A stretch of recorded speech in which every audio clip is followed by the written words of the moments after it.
মোহাম্মদ গিয়াসউদ্দিন নারায়ণগঞ্জে আলোচিত রাজনীতিবিদ। আওয়ামী লীগ থেকে জাতীয় পার্টি, এরপর আবার আওয়ামী লীগের শেষমেশ বিএনপিতে এসে এমপি ও গুরুত্বপূর্ণ পদে অধিষ্ঠিত হওয়া এই নেতা এখন বিএনপির তীব্র সমালোচনা করছেন। বিএনপির ভিতরে গণতন্ত্র নাই, বস্তা ভরা টাকায় মনোনয়ন বিক্রি হয় মন্তব্য করে সমালোচিত নিজ দলের ভিতরেই নিজের দলে গণতন্ত্র নাই আর রাষ্ট্রের কাছে গণতন্ত্র চাই, এটা কি হতে পারে? এই নির্বাচনের মধ্যে কি হয় আপনারা জানেন? মনোনয়ন বিক্রি করা হয় কোটি কোটি টাকা। বিএনপি নেতাকর্মীরা বলছেন, গত 5ই আগস্টের পর তিনি সবচেয়ে বেশি লাভবান হয়েছেন। বিভিন্ন সেক্টরে হানা দিয়ে হাতিয়ে নিয়েছেন কারি কারি টাকা। ছাত্র ইউনিয়নের মধ্য দিয়ে রাজনীতি শুরু করেন গিয়াসউদ্দিন। পরে ছাত্রলীগের রাজনীতিতে যোগ দেন। 1973 সালে গিয়াসউদ্দিন সিদ্দিরগঞ্জ থানা ছাত্রলীগের সাধারণ সম্পাদক হন। 75 পরবর্তীতে সিদ্দিরগঞ্জ থানা আওয়ামী লীগের সাংগঠনিক সম্পাদক হওয়ার পর এলাকাবাসীর চাঁদার টাকায় সিদ্দিরগঞ্জ ইউনিয়ন পরিষদ নির্বাচনে চেয়ারম্যান নির্বাচিত হন তিনি।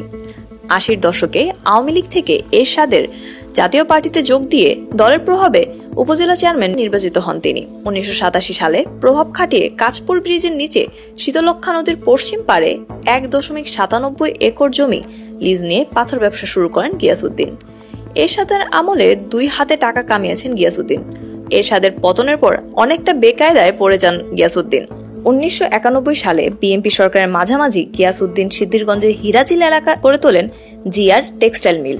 এরশাদের পতনের পর কিছুদিন রাজনীতিতে নিষ্ক্রিয় থাকার পর কেন্দ্রীয় আওয়ামী লীগ নেতাদের হাতে পায়ে ধরে 1995 সনে যোগ দেন আওয়ামী লীগে এবং তদবির করে কৃষক লীগের সিনিয়র সহসভাপতির পদ দখল করে নেন তিনি। 1996 সালের নির্বাচনে আওয়ামী লীগের মনোনয়ন চেয়ে ব্যর্থ হয়ে আওয়ামী লীগের প্রার্থী শামীম ওসমানের বিরুদ্ধে অবস্থান নেয় গিয়াসউদ্দিন। 2001 সালে আবারও দল পাল্টানোর সিদ্ধান্ত নেয় পল্টিবাজ গিয়াসউদ্দিন। 14ই আগস্ট গিয়াসউদ্দিন কৃষক লীগের সিনিয়র সহসভাপতির পদ ছেড়ে বিএনপিতে যোগ দেয়। পরে এফবিসিআইসির নেতা শিল্পপতি মোহাম্মদ আলীর সুবাদে প্রতীক বরাদ্দের আগের দিন নাটকীয়ভাবে 6 সেপ্টেম্বর গিয়াসউদ্দিন দলীয় মনোনয়ন পেয়ে যান।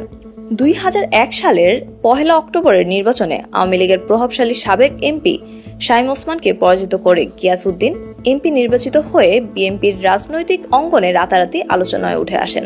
কিন্তু জোট সরকারের প্রথম দিকেই নানা বিতর্ক জড়িয়ে পড়েন তিনি। ড্যামরার সারুলিয়ার শীর্ষ সন্ত্রাসী জামান এবং সেলিমকে সন্ত্রাসের কারণে এলাকা থেকে বিতাড়িত করে ঢাকা 4 আসনের সাবেক এমপি সালাউদ্দিন হত্যাসহ 1.5 ডজন মামলার আসামি জামান ও সেলিম আশ্রয় নেয় গিয়াসউদ্দিনের কাছে। গিয়াসউদ্দিন জামান ও সেলিমকে তার ব্যক্তিগত দেহরক্ষী নিয়োগ দেয়। এই 2 সন্ত্রাসীর মাধ্যমে আদমজি তথা সিদ্দিরগঞ্জ ফতুল্লার শীর্ষ সন্ত্রাসীরা ভিড়তে শুরু করে গিয়াসউদ্দিনের শিবিরে। এতে দলের ত্যাগী ও সিনিয়র নেতাদের সঙ্গে গিয়াসউদ্দিনের দূরত্ব বাড়তে থাকে। সে সময় নারায়ণগঞ্জে গিয়াসউদ্দিনের 5 খলিফা হিসেবে পরিচিতি পায় আনিসুজ্জামান ওরফে জামান, সেলিম রেজা ওরফে সেলিম, ফজলুল হক ওরফে ফজলু কেরানি, বিল্লাল হোসেন ও আক্তার খন্দকার। গিয়াসউদ্দিন কৃষক লীগ থেকে বিএনপিতে যুক্ত হয়ে এমপি হলেও তিনি আওয়ামী লীগকে ভুলতে পারেননি। শেখ মুজিবের মৃত্যুবার্ষিকী পালন করেছেন নিজ স্কুলে। আওয়ামী লীগ হতে নির্বাচিত মেয়র সেলিনা হায়াত আইবিকে মিষ্টি খাইয়ে আলোচনায় ছিলেন। 2018 নির্বাচনে শামীম ওসমানের পক্ষে মাঠে নামেন গিয়াসউদ্দিনের 2 ছেলে রিফাত ও সাদরিল। ওই সময়ে শামীম পুত্র অয়ন ওসমান ও স্ত্রী লিপি ওসমানকে সাথে নিয়ে নৌকার প্রচারণা করেন তারা। নারায়ণগঞ্জের এক সময়ের তুখর যুবদল নেতা ডেভিডের মৃত্যুর পিছনে গিয়াসের সম্পৃক্ততা নিয়েও তখন বেশ আলোচনা ঘটে। গিয়াসউদ্দিনের আলোচিত খলিফাদের একজন আক্তার ওরফে কাইল্লা আক্তার একসময় উচ্ছৃঙ্খল জীবনযাপন ও বিতর্কিত কর্মকাণ্ডের জন্য পরিবারের কাছ থেকে বিতাড়িত হয়ে চলে আসেন ফতুল্লায়। কিন্তু নাটকীয় উত্থানের মধ্য দিয়ে সে এখন প্রচুর অর্থবিত্তের মালিক। জুট সন্ত্রাস, চাঁদাবাজি, টেন্ডারবাজি, জবরদখল, মাদক ব্যবসা সহ বিভিন্ন অপরাধ তার ভাগ্য খুলে দিয়েছে, করে তোলে একটি সন্ত্রাসী বাহিনী। 5 আগস্টের পর যেন গিয়াসউদ্দিন বেপরোয়া হয়ে ওঠে। আগের মতো সিদ্দিরগঞ্জের 15টি চুন তৈরির কারখানা নিজের নিয়ন্ত্রণে নেন। চিটাং রোড এলাকার হাবিবুল্লাহ টাওয়ার ও বদরউদ্দিন শপিং কমপ্লেক্স নিয়ন্ত্রণ করেন। সানারপাড়া এলাকাতে কবরস্থানের জমি দখল করে সেখানে নিজের স্কুলের সাইনবোর্ড স্থাপন করে দেন। চিটাগাং রোড এলাকার আন্তজেলা ট্রাক, কাভার্ড ভ্যান সহ এ সম্পর্কিত সংগঠনগুলো দখল করে নেন গিয়াসের লোক ইকবাল ও আইয়ুব মুন্সি।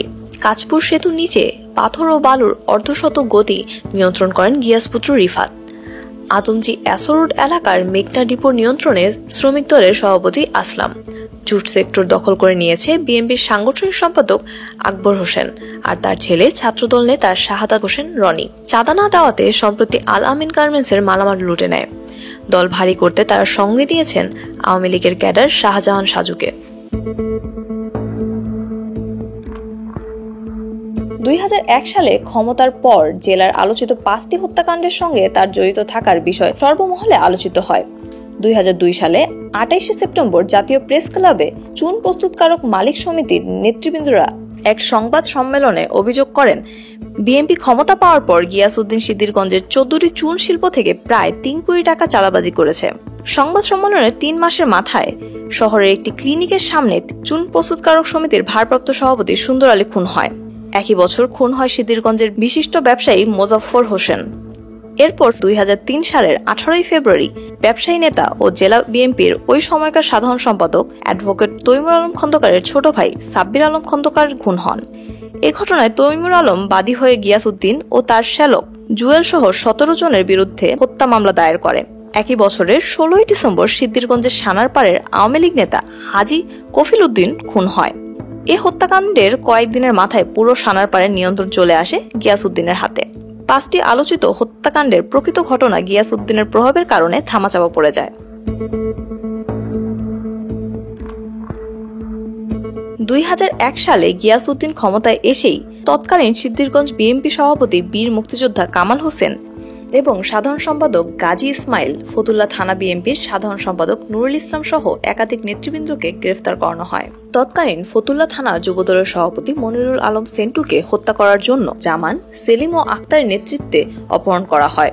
কুতুবপুর এলাকাবাসী খবর পেয়ে তাদের চেয়ারম্যানকে উদ্ধার করার জন্য লিংক রোডে অবস্থান নিলে